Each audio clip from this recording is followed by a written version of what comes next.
మా గురువులకు రాళ్లపల్లి గురువు గారికి పాదాభివందనములు. ఆత్మస్వరూపులకు అభివాదములు. గురువుగారి అనుమతితో ఈనాటి ప్రార్థన. ఓంకారం బిందు సంయుక్తం నిత్యం ధ్యాయంతి యోగినః కామదం మోక్షదం చైవ ఓంకారాయ నమో నమః. సదాశివసమారంభాం వ్యాసశంకరమధ్యమాం అస్మదాచార్యపర్యంతాం వందే గురుపరంపరాం. శంకరం శంకరాచార్యం కేశవం బాదరాయణం సూత్రభాష్యకృతౌ వందే భగవంతౌ పునః పునః. ధ్యానమూలం గురోమూర్తిః పూజామూలం గురోత్పదం మంత్రమూలం గురోర్వాక్యం మోక్షమూలం గురో కృపా. హరి ఓం. గురుగారిని ప్రారంభించవలసిందిగా విన్నవించుకుంటున్నాను. గురుగారు ప్రారంభించండి. ఓం నమః శాంతాయ దివ్యాయ సత్య ధర్మస్వరూపిణే స్వానందామృతతృప్తాయ సుందరాయ నమో నమః.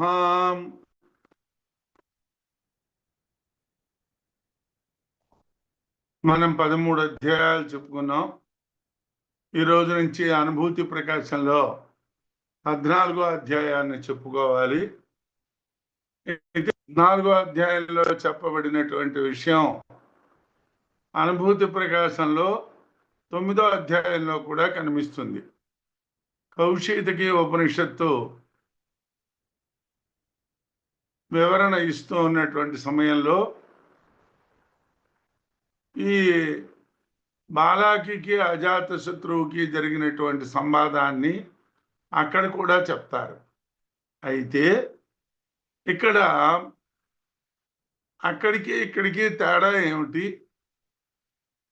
అనుభూతి ప్రకాశంలో ఒకటే అయినప్పుడు రెండు విషయాలు ఒకసారి చెప్పినప్పుడు మళ్ళీ రెండోసారి ఎందుకు చెప్పాలండి అన్నటువంటిది ఒక ప్రశ్న. అంటే అది కౌశితకి ఉపనిషత్తుకి సంబంధించినటువంటి విషయం. ఇదేమో బృహదారణ్యకోపనిషత్తుకి సంబంధించిన విషయం. అక్కడ కూడా బృహదారణ్యకి నుంచి వివరణలు తీసుకొని చెప్పాడు కదండి. మళ్ళీ ఇక్కడ ఎందుకండి అవసరం అంటే అక్కడ అజాతశత్రువుకి బలాకి జరిగినటువంటి సంవాదాన్ని మాత్రమే చెప్పారు తప్పిస్తే అక్కడ శిశు బ్రాహ్మణ విషయంలో కానీ మూర్తామూర్త బ్రాహ్మణ విషయంలో కానీ ఏమిటి చెప్పబడ్డాయి అనే విషయాలను అక్కడ చెప్పలేదు. ఇక్కడ ఈ 14వ అధ్యాయంలో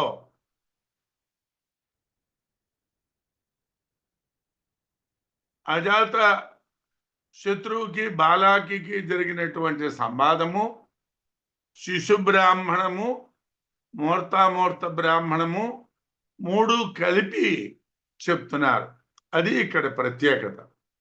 అజాత శత్రురధ్యాయే చతుర్థే బ్రాహ్మణై స్త్రీభిః విద్యాం బాలాకయే ప్రాహ తాం విస్పష్టమితో బ్రువే. చతుర్థే అధ్యాయే శృతిలో 4వ అధ్యాయం, ఉపనిషత్తులో 2వ అధ్యాయం. త్రిభిః బ్రాహ్మణై 3 బ్రాహ్మణాల్లో అంటే అజాతశత్రు బ్రాహ్మణం, శిశు బ్రాహ్మణం, మూర్తామూర్త బ్రాహ్మణం. ఈ 3 బ్రాహ్మణాల్లో అజాతశత్రువు బాలాకయే బలాకి పుత్రుడైనటువంటి బాలాకి అనేటువంటి వారికి విద్యాం బ్రహ్మ విద్యను ప్రాహ చెప్పాను. తాం ఆ బ్రహ్మ విద్యను విస్పష్టం చాలా స్పష్టముగా ఇతో బ్రువే ఇప్పుడు నేను చెప్తాను. అంటే అజాతశత్రు బ్రాహ్మణంలో బాలాకి అజాతశత్రువుకి జరిగినటువంటి సంవాదాన్ని చెప్తాను అన్నారు. అంటూ ఏమిటన్నారు? 3 బ్రాహ్మణాలకు సంబంధించిన విషయం ఇక్కడ చెప్తానన్నారు. ఆ 3 బ్రాహ్మణాలకి సంబంధించిన విషయం ఇది 2వ అధ్యాయం. ఉపనిషత్తులో ఇది 2వ అధ్యాయం. దీన్ని కూడా అజ్ఞానకాండ అంటారు. ఏమిటి 3 అధ్యాయాలకి సంబంధించి స్థూలంగా విషయం అంటే, యథార్థమైనటువంటి భోక్త ఆత్మ, ప్రాణమా? ప్రాణం భోక్త అని బాలాకి అనుకున్నాడు, కాదు అని అజాతశత్రువు నిరూపించాడు. ఇంద్రియాలు, దేహము, ప్రాణము అనేటువంటివి కావు అని నిరూపించాడు శిశు బ్రాహ్మణంలో. మూర్తామూర్త బ్రాహ్మణంలో సత్ అంటే ఏమిటో, చిత్ అంటే ఏమిటో చెప్పి సత్యం అంటే ఏమిటో చెప్పారు. ఇది మనకి ఈ 3 అధ్యాయాల్లోని ఉన్నటువంటి 3 బ్రాహ్మణాల్లో ఉన్నటువంటి విషయం. ఆ 3 బ్రాహ్మణాల్లో ఉన్నటువంటి విషయాన్ని తీసుకొని మనకి 14వ అధ్యాయాన్ని అనుభూతి ప్రకాశంలో చెప్తున్నారు. శృతిలో 4వ అధ్యాయం, ఉపనిషత్తులో 2వ అధ్యాయంలో అజాతశత్రు బ్రాహ్మణం, శిశు బ్రాహ్మణం, మూర్తామూర్త బ్రాహ్మణాల్లో బాలాకి అజాతశత్రువు బ్రహ్మ విద్యా విషయాన్ని చెప్పారు. దాన్ని ఇక్కడ స్పష్టంగా ఇప్పుడు చెప్తాను అని విద్యారణ్యులు ప్రారంభించారు. ఆత్మ ఏది అనేటువంటి విషయంలో అజాతశత్రు బ్రాహ్మణంలో ప్రాణములే సత్యాలు అని చెప్పబడ్డాయి. దాని రహస్యనామాలు చెప్పబడ్డాయి. శిశు బ్రాహ్మణంలో ఆ ప్రాణాలు ఇంద్రియాలు అని చెప్పారు. మూర్తామూర్తంలో బ్రహ్మము యొక్క స్వరూపము నిర్ధారణ చెప్పబడేది. ఇవి ఈ 14వ అధ్యాయంలో ఈ 3 విషయాలని చెప్తారు. ఇది స్థూలంగా మనకి విషయం. ఇంకా ప్రతి శ్లోకానికి చూసుకుంటే అజాతశత్రు బ్రహ్మాత్మా వేదనాత్ శౌర్యతో బిచ అంతర్బహిష్ట నిశ్శత్రు కాశ్యాం రాజా బభూవః. ఏమండి, అజాతశత్రువు బ్రహ్మాత్మ వేదనాత్, బ్రహ్మాత్మ ఆయనకి తెలుసు. ఏమిటి బ్రహ్మం అన్నటువంటిది ఆయనకి తెలుసు. శౌర్యతో పిచ, ఆయనకి విద్యా విషయకమైనటువంటి పాండిత్యం కూడా ఉన్నారు. విద్యా విషయకమైనటువంటి పాండిత్యం వలన ఆయనకి బ్రహ్మజ్ఞానం అనుభూతి అవటం వలన అజాతశత్రువు బ్రహ్మాత్మ వేదనాత్, బ్రహ్మమైనటువంటి ఆత్మను తెలియటం వలన శౌర్యతో విచ, ఇంద్రియ జయమునందు సూర్యుడగుట వలన కూడా అంతర్బహిష్ట నిశ్శత్రు, లోపల బయట శత్రువులు లేనటువంటి వాడై కాశ్యాం, కాశీ క్షేత్రమునందు రాజా బభూవః, ప్రభువుగా ఉండెను. అంటే పేరుకి ఆయన రాజు, కానీ ఆయనకి బ్రహ్మాత్మ అంటే ముఖ్యమైనటువంటి బ్రహ్మం ఆత్మ ఆయనకి తెలుసు. ఆయన ఇంద్రియ జయం కలిగినటువంటి వాడు. ఆయనకి శత్రువులు లేరు. ఆయన బయటని శత్రువులు లేరు, లోపల శత్రువులు లేరు. లోపల శత్రువులు అంటే కామక్రోధ మోహ లోభమోహ మద మాత్సర్యాలు. బాహ్య శత్రువులు అంటే వాటి వల్ల మనకి కనిపించేటువంటి వాళ్ళ యందు ద్వేషభావం. ఈ రెండు ఆయనకి లేవు.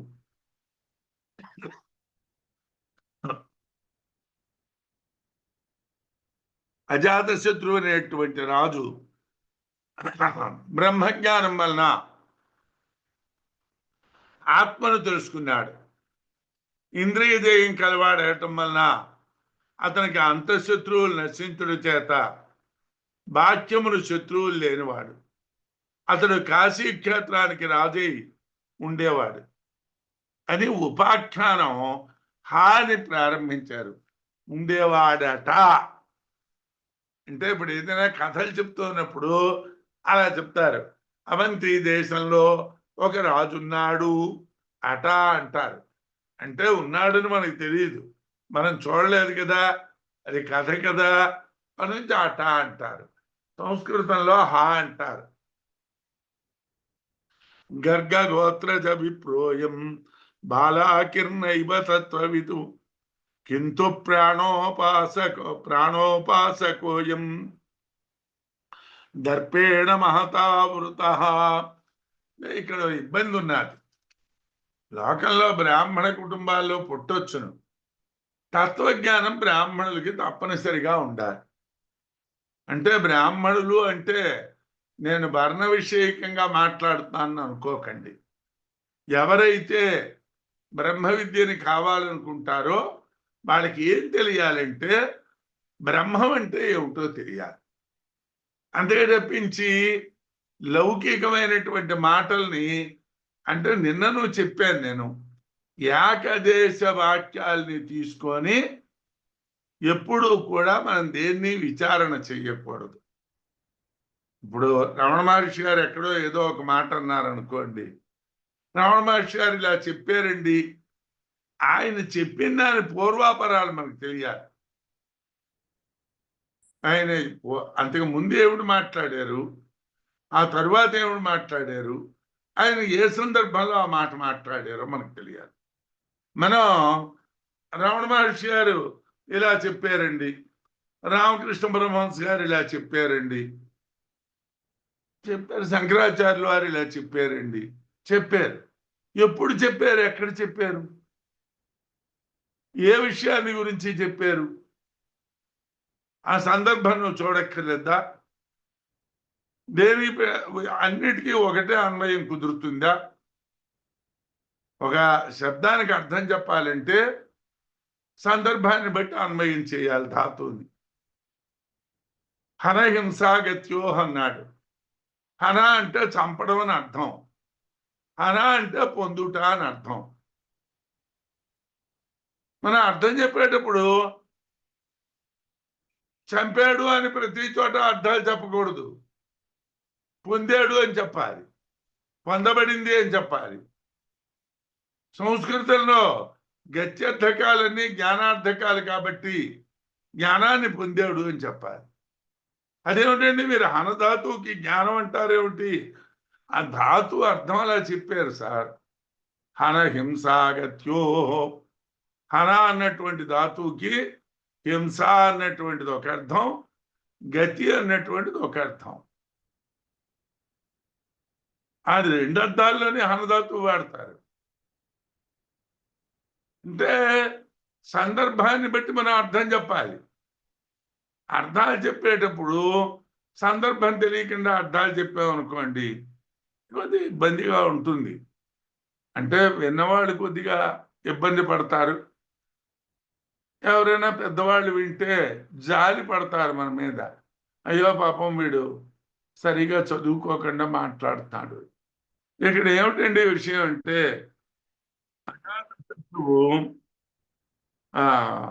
గర్గగోత్రజ విప్రోయం గర్గగోత్రజ విప్రహ, గర్గగోత్రమైనటువంటి పుట్టిన గోత్రంలో పుట్టినటువంటి బ్రాహ్మణుడు.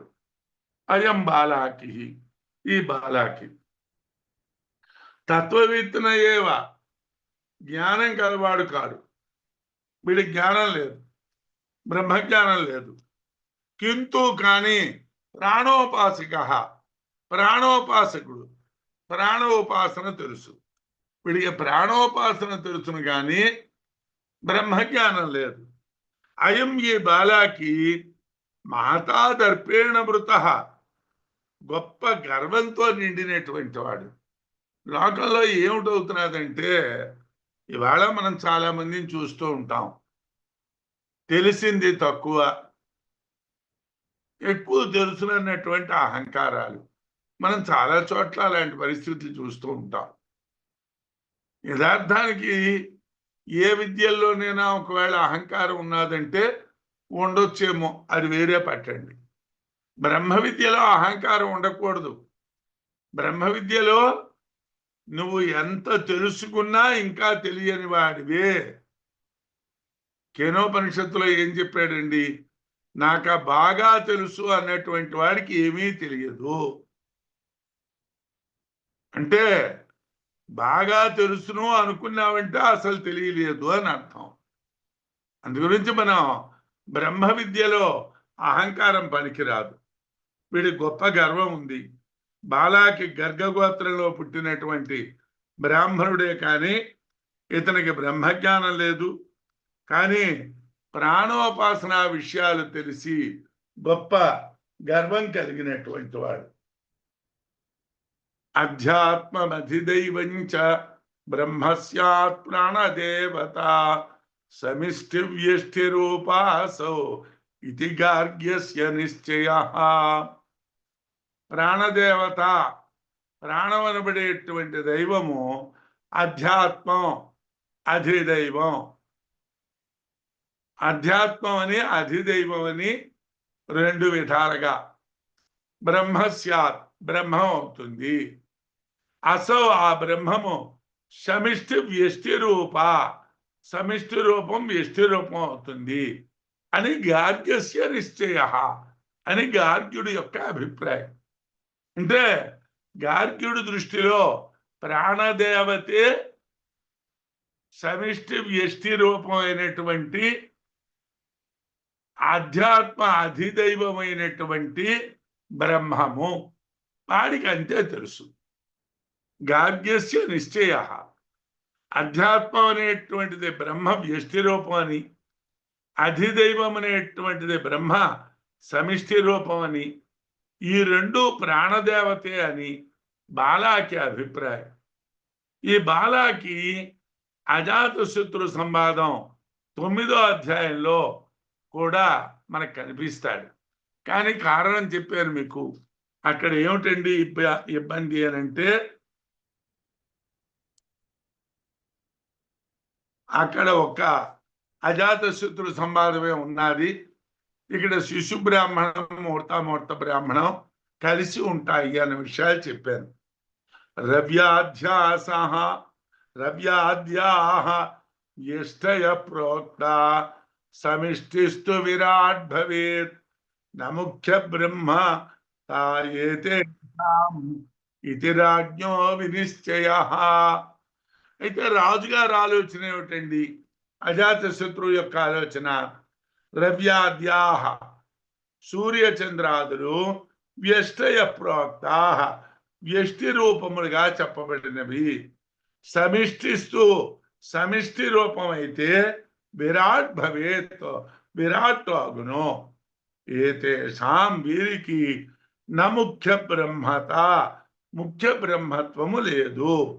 ఇది రాజ్ఞో వినిర్ణయ, ఇది రాజు అయినటువంటి అజాతశత్రువు యొక్క అభిప్రాయము. ఇక్కడ బంకుపల్లి మల్లయ్య శాస్త్రి గారు రాజాద్యాహ అని ఓ పాఠం చెప్పారు. మరి ఆయన అంటే ఏదైనా ఒక గ్రంథాన్ని ఆయన అనువాదం చేసేటప్పుడు మనం సాధారణంగా ఇబ్బందులు ఎలా ఉంటాయంటే, అనువాదకుడికి పాఠాలు కరెక్ట్గా దొరకాలి. అంటే మనకి పూర్వంలో ఏమిటంటే తాటాకుల మీద గ్రంథాలు రాసుకునేవాడు. లేఖకులు కొన్ని పొరపాట్లు చేస్తారు. ఆ పొరపాట్ల వల్ల పాఠాంతరాలు కలుగుతాయి. అలాగే కొన్ని చోట్ల ముద్రా రాక్షసాలు, అంటే ప్రింటింగ్ ప్రెస్సుల్లో జరిగేటువంటి పొరపాట్ల వల్ల కూడా తప్పులు దొరుకుతాయి. మరి ఏ విధంగా దొరికిందో ఏమిటో తెలియదు, కానీ వారు రాజాద్యాహ అనేటువంటి పాఠాన్ని తీసుకున్నారు. అది సరైనటువంటి అర్థం కాదు. ఇక్కడ సమిష్టి వ్యష్టి రూపమైనటువంటి దేవతల్ని చెప్పాలంటే వ్యష్టి దేవతలు సూర్యుడు, చంద్రుడు, అగ్ని మొదలైన వాళ్ళు. వీళ్ళందరికీ సమిష్టి రూపమైనటువంటి వాడు విరాట్. ఇది వీళ్ళు ఈ వ్యష్టి దేవతలు కానీ ఆ సమిష్టి దేవతలు కానీ ముఖ్య బ్రహ్మకారు అని చెప్పడం అర్థం సరిపోతుంది. మరి వారికి కొద్దిగా ఇబ్బంది ఉంటుంది. సూర్యచంద్రాది రూపాలు వ్యష్టి రూపాలని, విరాట్ సమిష్టి రూపమని, వీటికి ప్రధానమైనటువంటి బ్రహ్మత్వం లేదని అజాతశత్రువు యొక్క అభిప్రాయం. తస్మాదుపాసకో గార్గ్యః న ముఖ్యం బ్రహ్మవేత్తి అతః అన్వయ వ్యతిరేకాభ్యాం బోధయామాస తన్నృపః. ఇక్కడ మనకి బాలాకి ఏమిటన్నాడు? బ్రహ్మరూపాలు, అజాత శత్రువు వాటిని ఎలా ఖండించాడు అన్నటువంటి విషయాల్ని చెప్పలేదు. ఎవరి అభిప్రాయం ఏమిటి అన్నది చెప్పారు.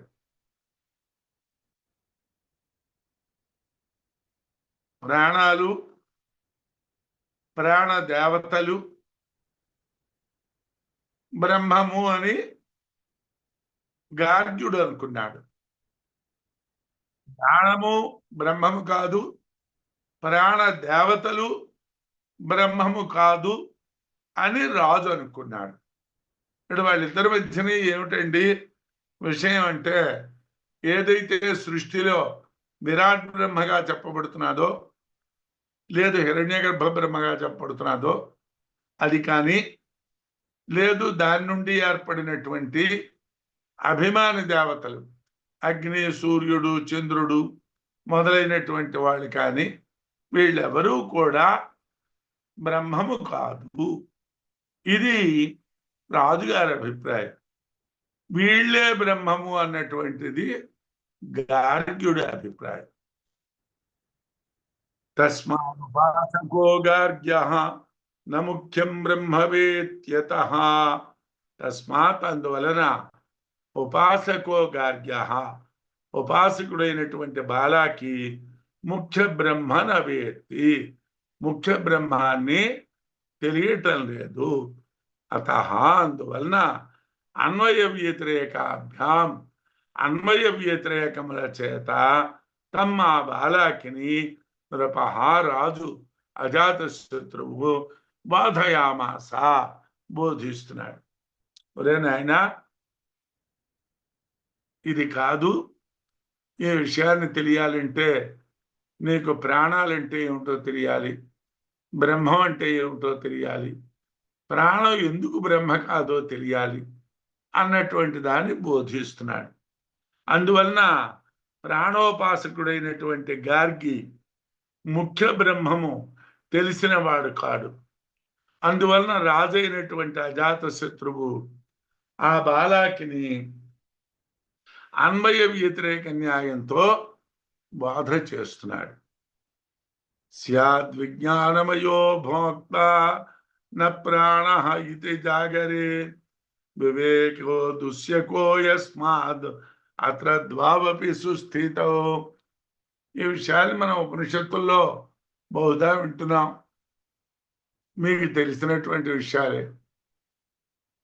కాకపోతే ఈ అధ్యాయంలో మనం చెప్పుకోవాలి కాబట్టి ఆ విషయాన్ని చెప్పుకుంటున్నాం.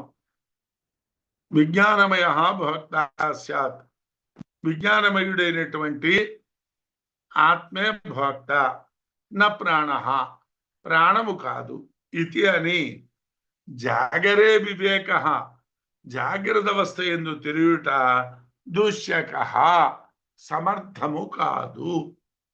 యస్మాత్ ఎందువలన అంటే, అత్ర జాగ్రత్త అవస్థ యందు ద్వావపి విజ్ఞానమయుడు ప్రాణము రెండు సృష్టితో బాగుగా ఉన్నాయి. ఇంద్రియాలు పనిచేస్తున్నాయి, ఇంద్రియాభిమాని దేవతలు పనిచేస్తున్నారు, ప్రాణం పనిచేస్తున్నారు, లోపల ఆత్మ ఉన్నారు. మనకి ఏం తెలుసునండి? మన ఇంద్రియాలు పనిచేస్తాయి అన్నదే మనకి తెలుస్తుంది. మన కాళ్ళు పనిచేస్తాయి, మన చేతులు పనిచేస్తున్నాయి, మన ముక్కు పనిచేస్తారు, మన నోరు పనిచేస్తారు, మన కళ్ళు పనిచేస్తాయి. ఇవే మనకి తెలుసు, ఎంతకన్నా మనకేం తెలియదు. మనకి తెలిసినవి.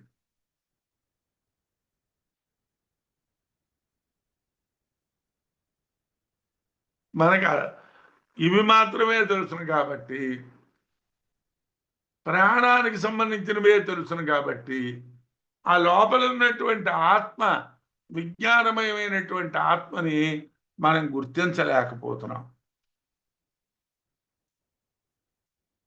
విజ్ఞానమయుడు భోక్త, ప్రాణము భోక్త కాదు అనే విషయం జాగ్రత్త అవస్థలో తెలియటం లేదు. ఎందువలనంటే విజ్ఞానమయుడు, ప్రాణము రెండు జాగ్రత్తలో ఉంటాయి కనుక జాగ్రత్తలో వాటిని విడదీసి చూడటం మనకి వల్ల కావటం లేదు. మనం వాటిని రెండింటిని విడదీయటం అనేటువంటిది మన వల్ల కావటం లేదు. యో విజ్ఞానమయ సుప్తౌ అసౌ ఉపరతింగతః వర్తతే పూర్వవత్ ప్రాణః వివేక సుశకస్తదా. అయితే సుషుప్త్యావస్థలో తెలుస్తుందండి. సుషుప్త్యావస్థలో ఎలా తెలుస్తుందండి అంటే, సుప్తౌ సుషుప్తి యందు యహ విజ్ఞానమయ, ఎవడైతే విజ్ఞానమయమైనటువంటి ఆత్మ చెప్పబడుతున్నాడో అతడు ఉపరతింగత, ఉపరతి పొందాడు. వాడు మనకు కనిపించడం లేదు,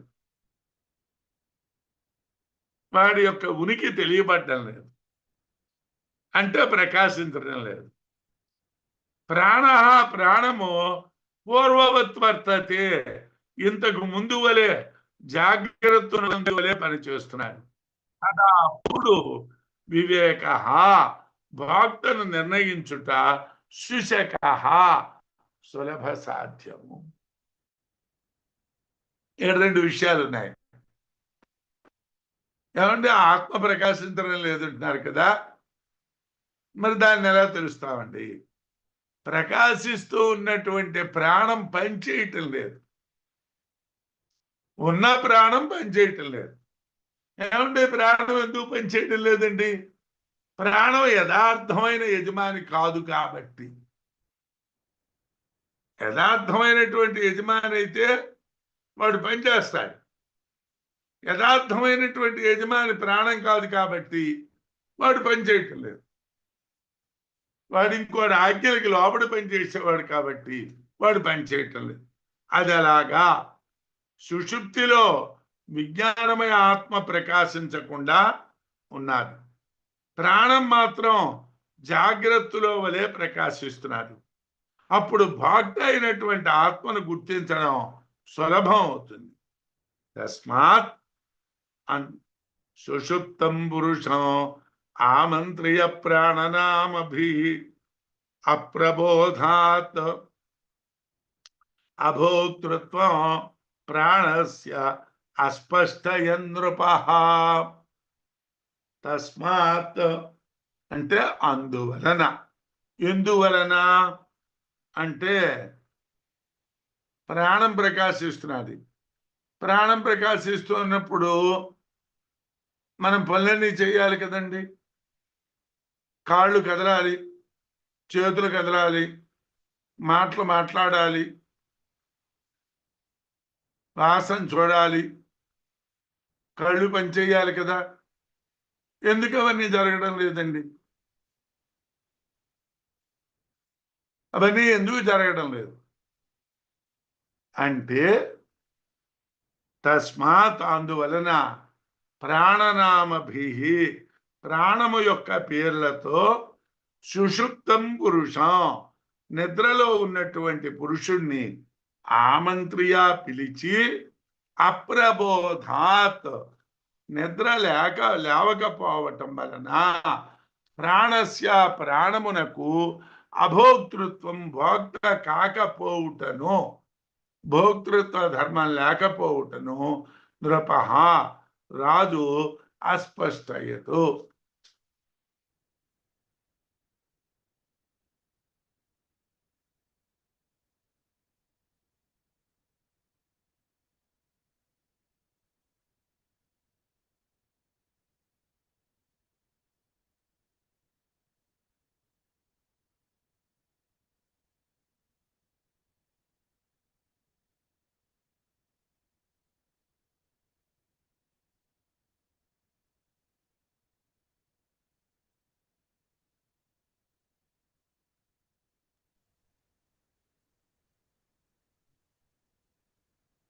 ఏది భోక్త భవేత్ ప్రాణ అంటే నిద్రిస్తూ ఉన్నటువంటి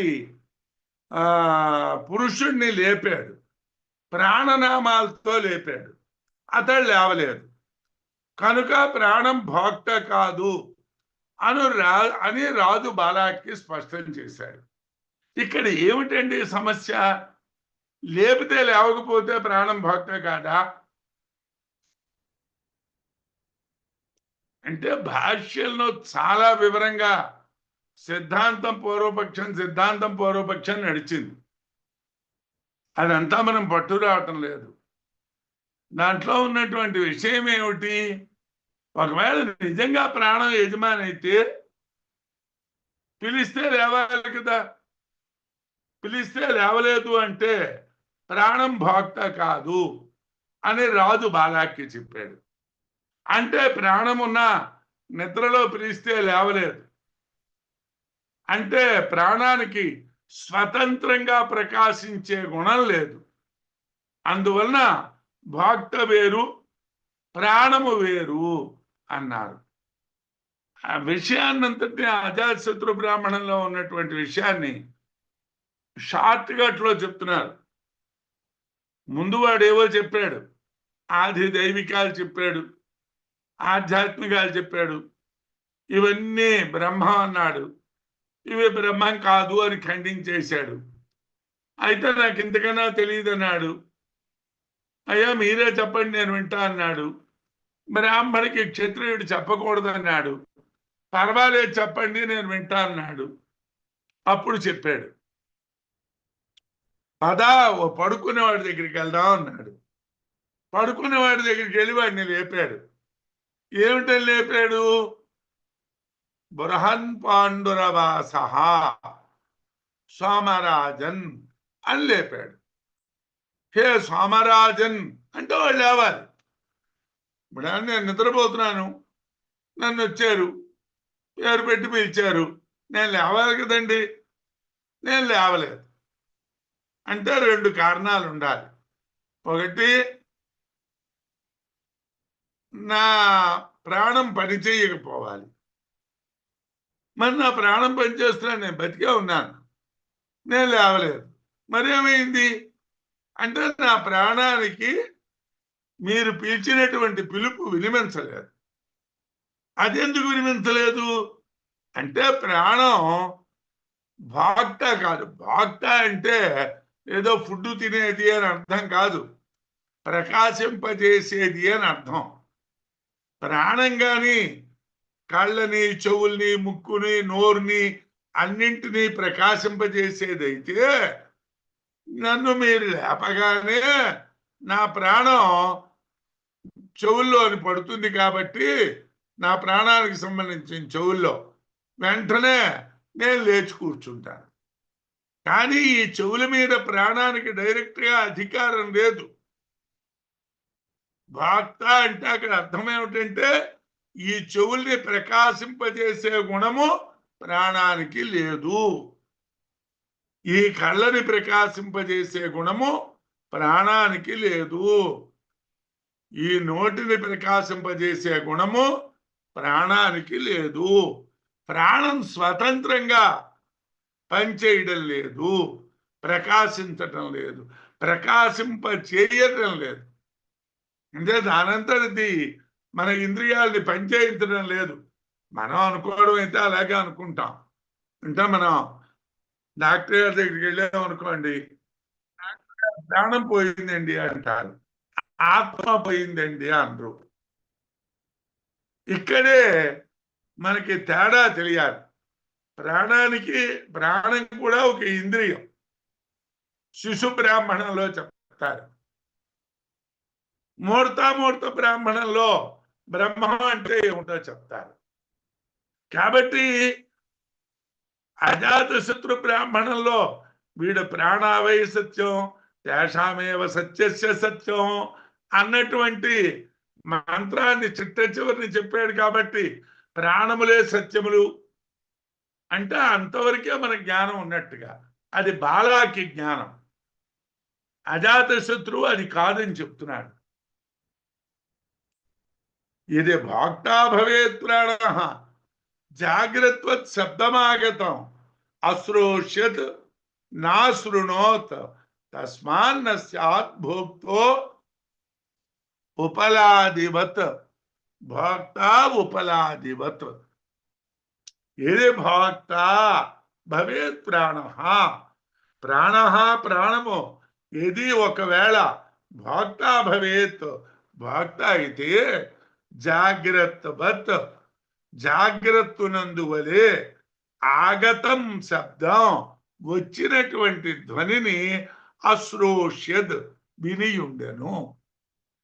ఏమండి మనకి తెలివిగా ఉన్నప్పుడు ఏమండి మాస్టారు అంటే ఏమిటండి ఏం కావాలండి అంటున్నామా లేదా అంటే మనకి వినిపించిందా లేదా?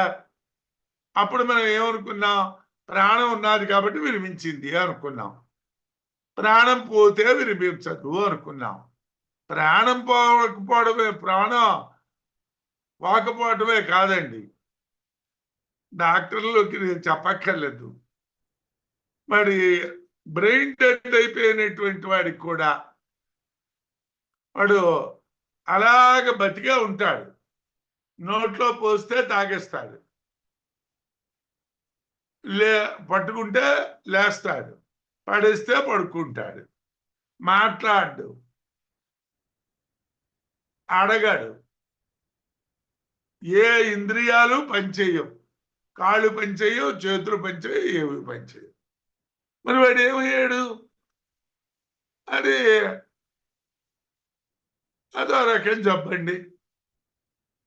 మరి ప్రాణం ఉంది కదా, మరి ఎందుకు పనిచేయటం లేదు? ఇప్పుడు ఇవన్నీ పనిచేయకపోతే ప్రాణం పోయిందంటాం కదా. మరి ప్రాణం ఉన్నది, మరి అవన్నీ ఎందుకు పనిచేయటం లేదు? అవన్నీ డెడ్ అయిపోయినప్పుడు కూడా ప్రాణం ఉంది. కళ్ళు కనిపించడం లేదు, చెవులు వినిపించడం లేదు, మాట రావడం లేదు, కాళ్ళు పనిచేయటం లేదు, చేతులు పనిచేయటం లేదు. వీటికి ఏవో మెడికల్ టెర్మినాలజీ ఉండొచ్చు. ఇవన్నీ పని చెయ్యనప్పుడు కూడా ఆ మనిషి బతికే ఉన్నాడు.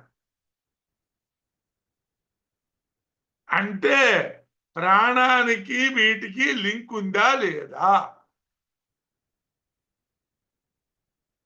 జాగ్రత్తలో శబ్దాన్ని విన్నట్టుగా సుషుప్తిలో కూడా వినాలి. నా అశ్రునో వినలేదు. వచ్చినటువంటి శబ్దం వినలేదు. ఎందుకు వినలేదండి?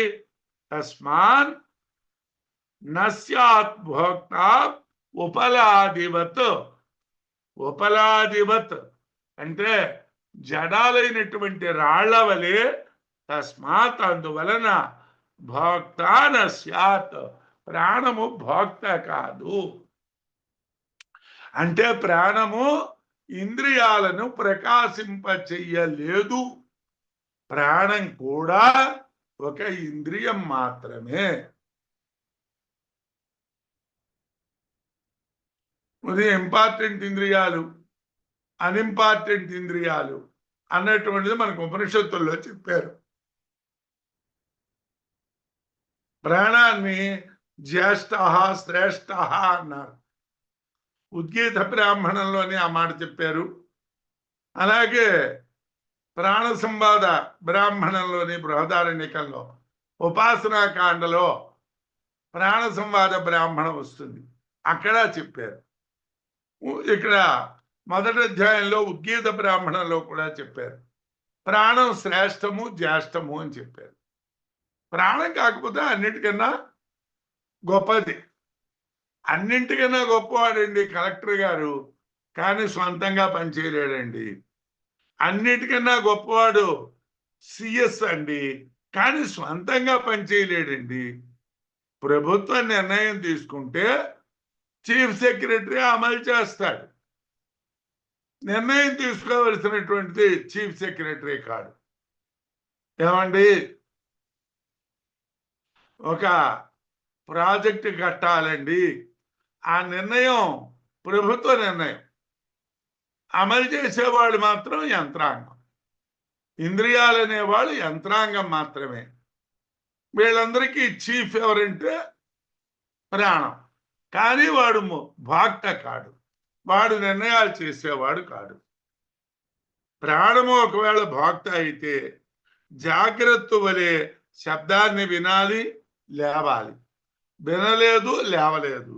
అందువలన ప్రాణము జడము, రాతి వంటిది, రాయలాంటిదయ్యా, భోక్త కాదు. అది డైరెక్ట్ గా భోక్త కాదు. అయితే శ్రాత్రాదీనాం ఉపాధీనాం సుప్తో ఉపరతత్వతః యథా జీవో న వేత్యేవం ప్రాణోపీతి అసదుచ్యతే. ప్రాణం సత్తు కాదండి. అదేమిటండి ప్రాణం సత్తు కాకపోవడం ఏమిటండి అంటే, జీవుడు ఎలా సత్తు కాడో ప్రాణము సత్తు కాదు. జీవుడు అంటే ఎవరండి? ఇంతకుముందు మనం చాలాసార్లు చదువుకున్నాం, మర్చిపోతూ ఉంటాం అనుకోండి. అహంకారంతో కూడుకున్నటువంటి చిదాభాసని జీవుడు అంటాడు. చిదాభాస అహంకారం కలిస్తే జీవుడు. వాడికి ఏమీ తెలీదు, ప్రాణానికి ఏమీ తెలీదు. శ్రాత్రాదీనాం ఉపాధీనాం, చెవి మొదలైనటువంటి ఉపాధులకు సుషుప్తి యందు ఉపరతత్వతః, ఉపరతి పొందుచుండుట వలన యథా ఏ విధముగా జీవ, జీవుడు అహంకారంతో కూడుకున్న చిదాభాస నవేత్తి తెలియటలేదో తథా అదే విధముగా యావం ప్రాణోపి, ఈ ప్రాణము కూడా తెలియటలేదు. ఇది అని అసత్, ప్రాణము సత్తు కాదు ఉచ్యతే చెప్పబడుచున్నది. అసద్ ఉచ్యతే, ప్రాణం సత్తు కాదు. ఎందుకు ప్రాణం సత్తు కాదంటే, ప్రాణం నీకు తెలియలేదు. ఏమండి, స్కూల్లో మాస్టర్లు ఉన్నారా లేదా, హెడ్ మాస్టర్ ఇది తెలియదంటే ఆ హెడ్ మాస్టర్ ఉన్నట్టుగా లేనట్టుగా. కళ్ళు పనిచేయటం లేదు, కాళ్ళు పనిచేయటం లేదు, చేతులు పనిచేయటం లేదు, చెవులు పనిచేయటం లేదు, ప్రాణానికి తెలియదు. మరి ప్రాణం ఉన్నా ఒకటే, లేకపోయినా ఒకటే. ఉన్నప్పుడు పనిచేయటం లేదు, లేనప్పుడు పనిచేయటం లేదు. అది ఉంటే ఏమిటి, లేకపోతేనేమిటి అంటే, చెవి, కన్ను మొదలైనటువంటివి సుషుప్తి యందు పని చేయటం లేదు. జీవుడు ఈ విషయాన్ని తెలియడు, జీవుడికి ఈ విషయం తెలియదు. అలాగే ప్రాణానికి కూడా తెలియటం లేదు. అందువలన ప్రాణము సత్తు కాదు. అందువలన ప్రాణాన్ని సత్ అని చెప్పలేము. ప్రాణము స్వరూపము చేత భోక్త అయితే తనకు విషయమైనటువంటి శబ్దం సంప్రాప్తమైనప్పుడు దాన్ని తెలుసుకోవాలి. ఒకవేళ ప్రాణం కానీ తనంతట తానుగా భోక్త అయితే, ప్రకాశింపజేసేదైతే, తనకి సంబంధించినటువంటి శబ్దం వినిపిస్తే వెంటనే ప్రాణం రియాక్ట్ అవ్వాలి. తన వద్దకు వచ్చినటువంటి శబ్దం మొదలైనటువంటి వాటిని తెలియకపోవటం చేత ప్రాణము సహజముగా భోక్త కాదు. ప్రాణం తనంతట తానుగా భోక్త కాదు. అంటే భోగ్యమైనటువంటి దేహేంద్రియ సంఘాతమును ప్రకాశింప చెయ్యలేదు. ప్రాణము చేత ప్రకాశింప చెయ్యబడవలసిన దేహాన్ని కాని ఇంద్రియాల్ని కాని ప్రాణం ప్రకాశింప చెయ్యలేదు. నేంద్రియాణం భవేత్ స్వపః ఇది ప్రాణ ప్రధానత నామాత్యాస్యరతే యస్మాద్ రాజ్ఞి స్వామిని జాగ్రత్త. ఏమండి, ఎక్కడైనా హెడ్ మాస్టర్ గారు కుర్చీలో కూర్చున్నారు, ఎదురుకుండా టేబుల్ మీద హాయిగా అసిస్టెంట్ గారు కాళ్ళు దాచుకో పడుకుంటారండి? పడుకుంటారా? కొద్ది మరీ నిద్రపోయేవాడైతే, భయం లేని వాడైతే పక్క రూమ్లోకి వెళ్ళో బీరువాల పక్కకి వెళ్ళో ఓ బల్ల మీద శుభ్రంగా కునికితే కునుకుతాడు, కానీ మరీ ఎదురుకుండా పడుకుంటాడా? పడుకోడు కదండి.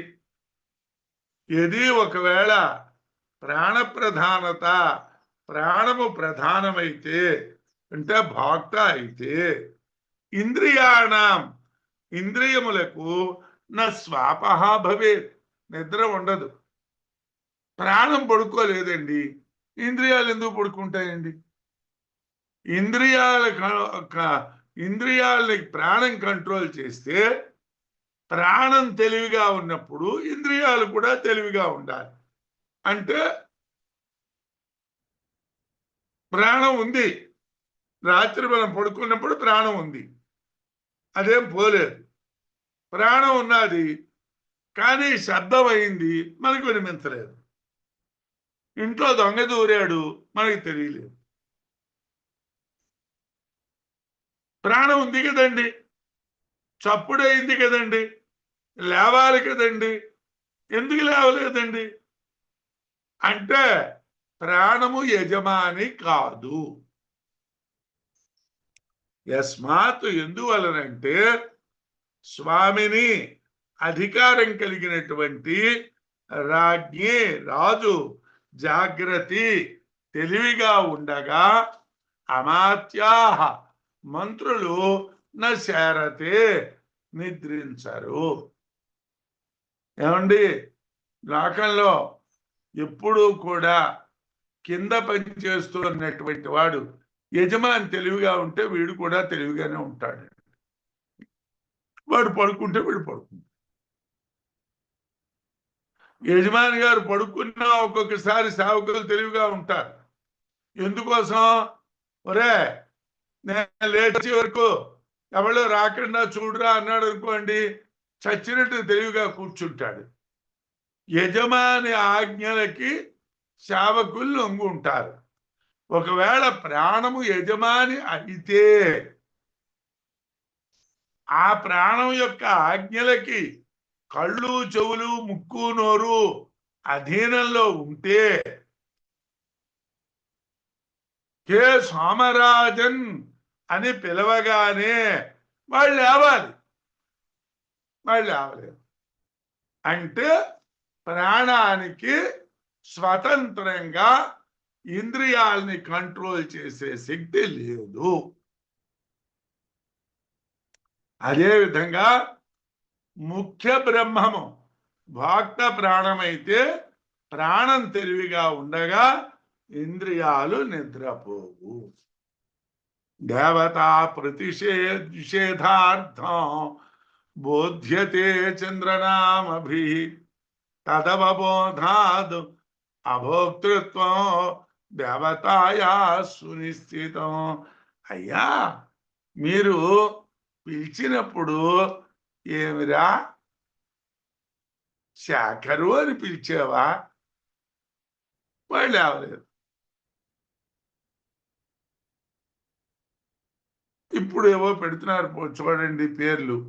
నిఖిల్ అని పిలిచామా? లేవలేదు. అఖిల్ అని పిలిచామా? లేవలేదు. ఏమండి అలా లేవలేదు? అవన్నీ అధ్యాత్మ నామాలండి. అది దైవం అండి, ముఖ్య ప్రాణం. అందుంచి దేవతల పేర్లతో పిలిస్తే లేస్తారు, కానీ అధ్యాత్మ నామాలతో పిలిస్తే లేవరండి అన్నాడు. అనుకుందాం, అలా అన్నాడు పూర్వపక్షం వాడు. అంటే ఇక్కడ సమాధానం చెప్తున్నారు. అలా పూర్వపక్షం వాడు అన్నాడు. అది బృహదారణ్యకంలో ఉంది, చెప్పాను కదా. అదంతా కూడా బృహదారణ్యకంలో పూర్వపక్షం సిద్ధాంతం. ఒకవేళ దేవతల పేర్లు పెట్టి పిలిస్తే లేస్తాడేమో, వాడి పేరు పెట్టి పిలిస్తే వాడికి ఆ పేరు అర్థం కాలేదేమో, అందు గురించి వాళ్ళు లేవలేదేమో అన్నాడు పూర్వపక్షం వాడు. అంటే సమాధానంగా ఏమిటి చెప్తున్నారంటే, దేవతా ప్రతిషేధార్థం చంద్రుడు మొదలైనటువంటి దేవతలందరూ భక్తులు కారు అని నిరాకరించటానికే చంద్రనామభి, చంద్రుడు యొక్క పేరుతో, ఏమిటది? బృహన్ పాండరవాస సోమరాజన్. సోముడు అంటే చంద్రుడు, సోమరాజు అంటే చంద్రుడు. ఏమయ్యా సోమరాజు అని పిలిచాడు. ఆ చంద్రుడు కదండి వాడు దైవం కదా. ఆది దైవికాలు ఒకవేళ భక్తులైతే, ఆది దైవికాలు ముఖ్యములైతే వాళ్ళు అవ్వాలి కదా. చంద్రనామంతో పిలిచాం కదా. బోధ్యతే, నిద్ర నుండి లేపను. తత్ అబోధాత్, అయినా వాళ్ళు లేవలేదు. వాడిని పిలవడం ఏమిటని పిలిచామండి? పాండరవాస సామరాజన్ అని పిలిచాం, వాళ్ళు లేవలే. అంటే అధ్యాత్మనామంతో లేవలేదు, అధిదైవ నామంతో కూడా లేవలేదు. అంటే వాడు ఏ పేరుకి లేవలేదు.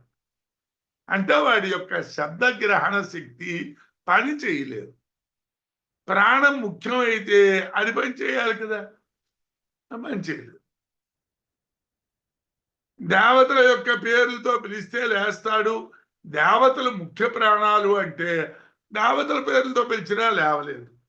తత్ అబోధాత్, ఆ మేల్కొనుటకు చూపినటువంటి పిలుపు వలన, తెలివి కలుగకపోవుట వలన, దేవతాయా అభిమాని దేవత అభోక్తృత్వం, భోక్త కాకపోవుట సునిశ్చితం, బాగుగా నిశ్చయింపబడిను.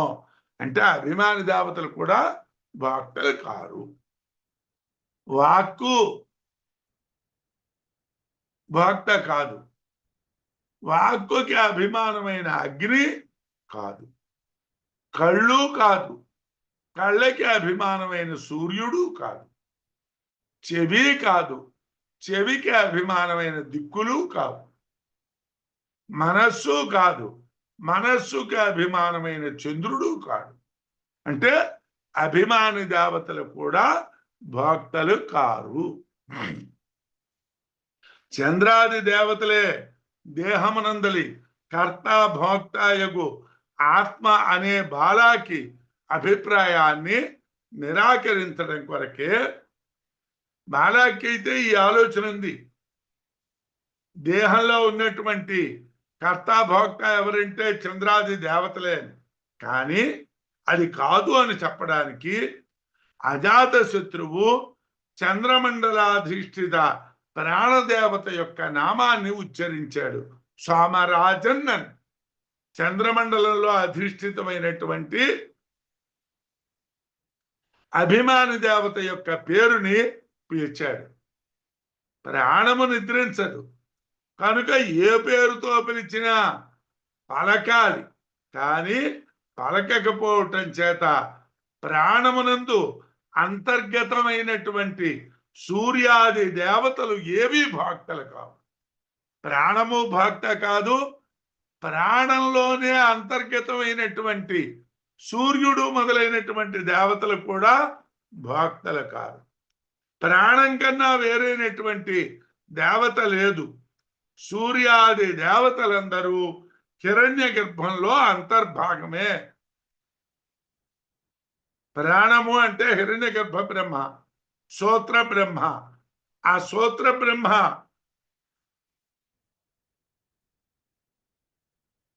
కన్నా వేరైనటువంటి దేవతలు లేరు.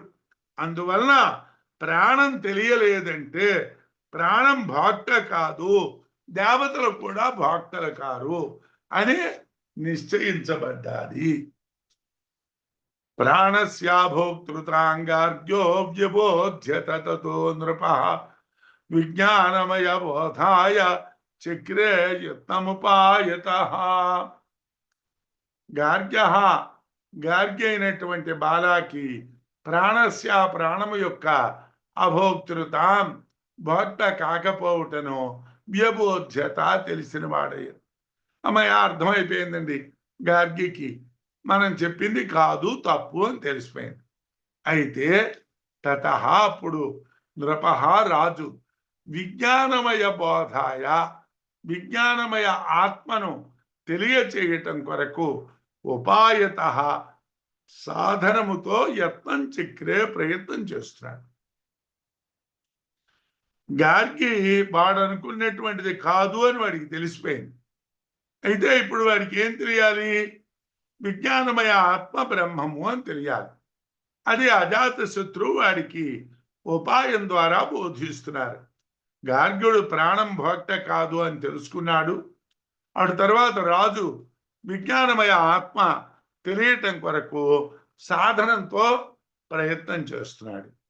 ఆపిష్యాపిష్య బహుశః స్వప్తం రాజా వ్యబోధయన్ ఆపేషణోత్థ సంక్షోభాత్ తతోసౌ ప్రత్యబుధ్యత.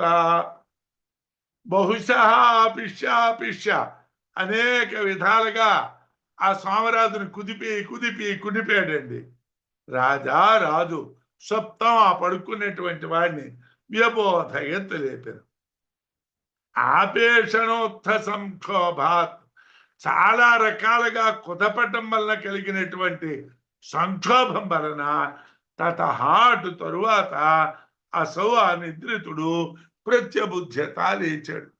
అని బాగా కుదపగా వాడు లేచాడు.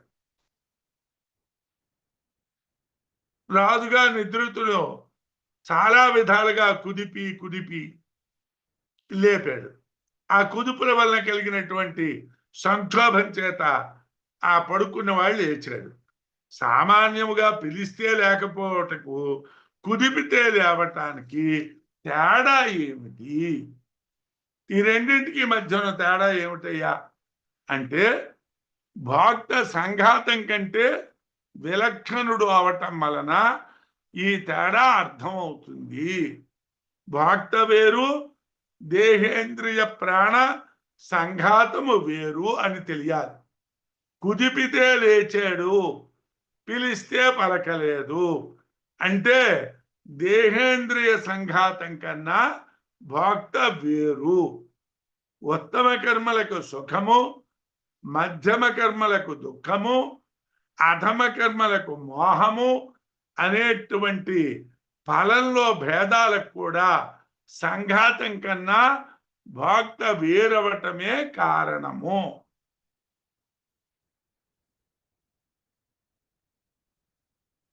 అని భాష్యంలో రాశారు. ఇవి రామసుబ్బారావు గారి మాటలు కావు. ఇక్కడ ఏదైనా నేను మాట్లాడుతూ ఉన్నప్పుడు ఈయన సొంతంగా చెప్తున్నాడని అనుకోకండి. బృహదారణ్యక భాష్యంలో శంకరాచార్యులు వారు ఏ విషయాల్ని మాట్లాడితే ఆ విషయాల్ని భాష్యాన్నంతటినీ ఇక్కడ ఎత్తి రాయటం లేదు. ఆ భాష్యానికి మీకు అర్థాన్ని నేను ఎత్తి రాసి చెప్పటం లేదు. దాంట్లో ఉన్నటువంటి సారాన్ని చెప్తున్నాను. ఎందుకంటే బృహదారణ్యకం చదువుకుంటే భాష్యంతో చదువుకుంటాం, అనుభూతి ప్రకాశం చదువుకుంటే వార్తికంతో చదువుకుంటాం. వార్తికంలో భాష్య భావాలే ఉంటాయి కానీ భాష్యం ఉండదు. బృహదారణ్యకం శృతి ఉంటుంది, శృతి కిందని వార్తికాలు ఉంటాయి. భాష్య వార్తికము అనే పేరు కానీ ఆ భాష్యాన్ని అక్కడ రాయరు. ఆ భాష్యంలో ఉన్నటువంటి భావాల్ని శ్లోకాల రూపంలో చెప్తారు. అందువలన సంఘాతము భోక్త కాదు. దేహేంద్రియ సంఘాతం భోక్తకు భోగం కొరకు ప్రకాశింపచేయటానికి మాత్రమే. అందువలన భోక్తకు సంఘాతము యొక్క అవయవ స్వరూపము, పుట్టుక, వృద్ధి, క్షీణత, నాశము, పేరు, రూపము, ఫలము అనే ధర్మాలతో అపేక్ష లేదు. ఏమండి, ఏ పేరుతో పిలిచినా, ఏ పేరుతో పిలవకపోయినా, వాడి గురించి ఏం తెలిసినా తెలియకపోయినా, ఇంద్రియ సంఘాతానికి భోక్త అయిన ఆత్మకి ఏ సంబంధం లేదు.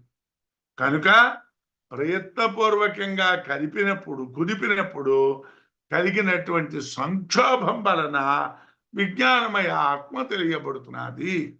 ఆ సంక్షోభం వలన మాత్రమే ఆత్మ తెలియబడ్డాది. మృతకల్పమిమం దేహం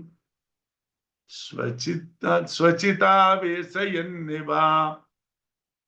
జ్వలన్నివ సముత్తస్థో యస్స భోక్తేతి గమ్యతాం.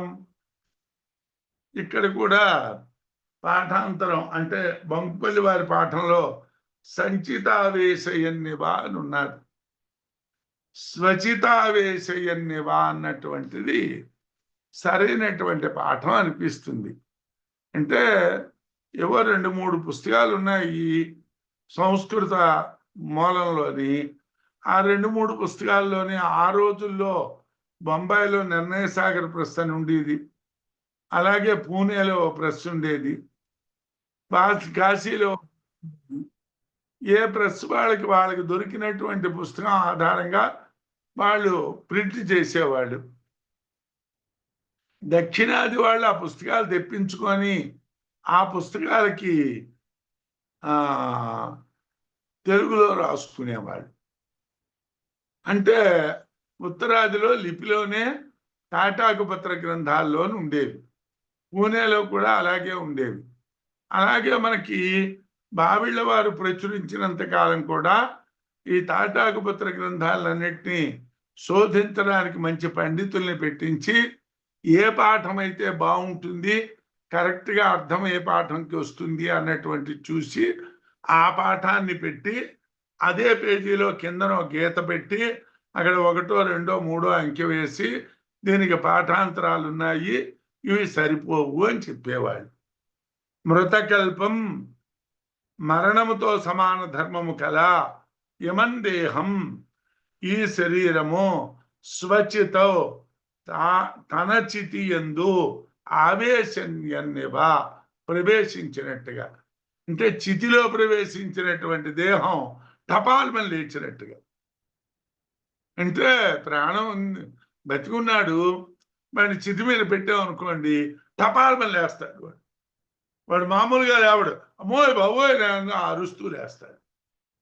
అలాగా జ్వలన్నివ మండుచున్నటువంటి వాడిలాగా సముత్తస్థో మీదకి లేచింది. అమ్మోయ్ నాయనోయ్ అంటుంది. వాడిని గట్టిగా కుదిపాం. ఏమిట్రా ఏమిట్రా ఏమిట్రా ఇందిరా లేచాడు. వాడు శుభ్రంగా పడుకున్నాడు, వాడిని మనం గట్టిగా కుదిపి లేపాం, వాడు అరుస్తూ లేచాడు. ఏదో సహాది భోక్త ఇది గమ్యతాం అని తెలియదు. అంటే అలా లేచినటువంటిది భోక్త. మరణించినట్లు నిద్రించి ఉన్న దేహము చితిలో మంటలు తగిలి లేచినట్లు ఒక్కసారి ఏది లేచిందో అదే భోక్త. తస్మాద్య ఆపేషణేన ప్రతిబుబుధే జ్వలన్నివ స్ఫురన్నివ కుతశ్చిదాగతః ఇవ పిండంచ పూర్వ విపరీత బాధ చేష్టాకార విశేషాదిమత్వేన ఆపాదయన్ సహ అన్యః అస్తి గార్గ్యాభిమతః బ్రహ్మేభ్యో వ్యతిరిక్తః ఇది సిద్ధం అని భాష్యం. ఇక్కడ భాష్యాన్ని అలాగే ఎందుకు చెప్పానంటే ఈ విషయాన్ని నిశ్చయించడం కొద్ది కష్టం. భగవత్పాదులు వారు చెప్పిన దాన్ని బట్టి మనం నిర్ణయించాలి, కానీ ఇది మన తెలివితేటలతో నిర్ణయించేది కాదు. గట్టిగా కుదిపినప్పుడు ఒక్కసారి మంట వచ్చిందా అన్నట్లు, కాంతిపుంజం దూసుకు వచ్చిందా అన్నట్లు, ఎక్కడ నుండో ఊడిపడిందా అన్నట్లు, ఏదైతే అంతవరకు నిశ్చేష్టంగా ఉన్నటువంటి దేహానికి విజ్ఞానాన్ని, చేష్టలను, రకరకాల ముఖ కవళికలను కలిగించిందో అట్టి సంఘాతము కన్నా విలక్షణ ఆత్మ కలదు. అంటే ఆ లేవడానికి కానీ, ఆ చేష్టలకు కానీ, ఆ ముఖ కవళికలకు కానీ, వాటన్నిటికీ కారణం ఏమిటయ్యా అంటే ఆత్మ. అది గార్గ్యుడు భావించినటువంటి బ్రహ్మల కంటే విలక్షణమైనటువంటిది. ఇక్కడ ఉపనిషత్తులో ఈ లేపినప్పుడు లేవనటువంటి వాడు అప్పుడు కుదిపినప్పుడు వచ్చినటువంటి వాడు అప్పుడు ఎక్కడున్నాడు, ఎలా వచ్చాడు అన్న ప్రశ్నలకు కూడా సమాధానాలు చెప్తారు. వాటి గురించి తర్వాత తెలుసుకుందాం. విజ్ఞానమంతఃకరణం తస్మాన్నాతో ఆత్మోపలభ్యతే రాహుశ్చంద్రే యథా తద్వద్ విజ్ఞానమయతా తతః. విజ్ఞానమంతఃకరణం, విజ్ఞానము అంతఃకరణము అంటే, అంతఃకరణము అంటే లోపల ఉండేటువంటి ఒక ఇంద్రియం అంటే బుద్ధి. తస్మిన్ దాని యందు ఆత్మ ఉపలభ్యతే, ఆత్మ గుర్తింపబడుతున్నది. యథా ఏ విధముగా చంద్రే చంద్రుని యందు రాహువు తద్వత్ ఆ విధముగా విజ్ఞానమయత సంకల్ప సంశయాలకు ఆశ్రయముగా అంతఃకరణము ప్రధానముగా కలవాడు. అంటే దాని ధర్మాలు తన యందు అజ్ఞానము చే కలిగి ఉన్నవాడు విజ్ఞానమయుడు అన్నారు. చంద్రుడు ఉంటే రాహు వేరేగా ఎలా ఉంటాడో మనకు తెలియదు. చంద్రగ్రహణం వస్తే వీడిని రాహువు అనుకుంటాం. అలాగా ఈ ఉపాధిలో అజ్ఞానమయమైనటువంటి ఈ దేహంలో, అజ్ఞానంతో కూడుకునేటువంటి ఈ దేహంలో విజ్ఞానమయమైనటువంటి వాడు ఉన్నాడు. విజ్ఞానమయమైనటువంటి వాడు ప్రకాశిస్తున్నాడు. ఏమిటండి ఆ విజ్ఞానమయుడు? విజ్ఞానం విజ్ఞాయతే అనేన ఇతి అంతఃకరణం బుద్ధిరుచ్యతే. విజ్ఞానం అంటే తెలియబడేది, దీని చేత తెలియబడేది. బుద్ధి, దీని చేత అన్ని తెలియబడతాయి కాబట్టి బుద్ధి. అంతఃకరణం బుద్ధి అని అర్థం. విజ్ఞానమయ అంటే బుద్ధియే ప్రచురముగా కలవాడు అని అర్థం. దీనికి ఇతరర్థాలు ఉన్నా కూడా అవి చెప్పకూడదని భాష్యంలో ఖండించారు. తస్మిన్ ఉపలభ్యత్వం తేచ ఉపలభ్యత్వం ఉపలబ్ధృత్వంచ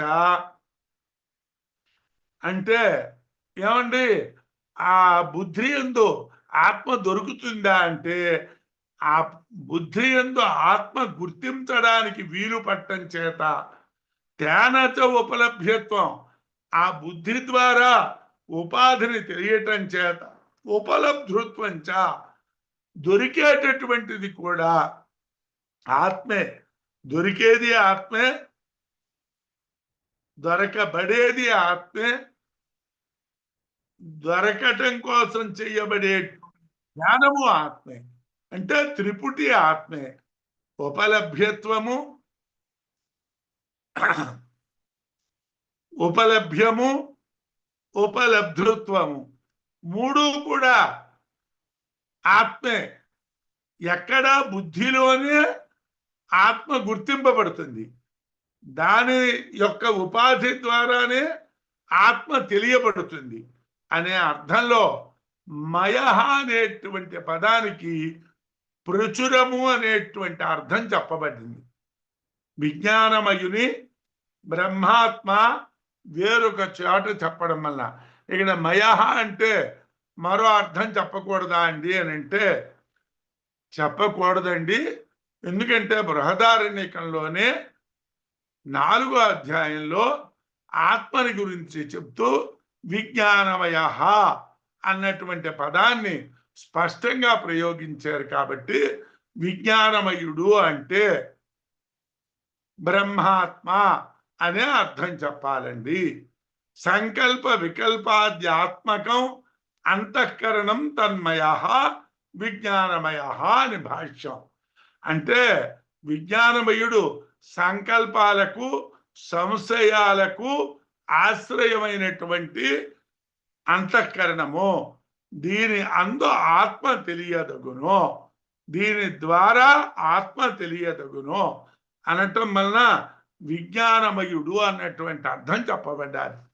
ఈ విజ్ఞానమయ ఆత్మ, విజ్ఞానమయుడు అనే దాని ద్వారా తెలియబడే ఆత్మ. చంద్రుని యందు రాహువు వలె అనటం చేత ఉపాధి చంద్రుని వల్లనే కనిపిస్తుంది. ఆ ఉపాధిలోనే ఛాయాగ్రహమైనటువంటి రాహువుని గుర్తించగలం. ప్రత్యేకంగా రాహు గుర్తింపబడడు. అదే విధంగా ఆత్మ విజ్ఞానం అనేటువంటి అంతఃకరణంలోనే గుర్తించబడును, అంతఃకరణం ద్వారానే గుర్తించబడును. అందువలన ఆత్మను విజ్ఞానమయుడు అంటారు అని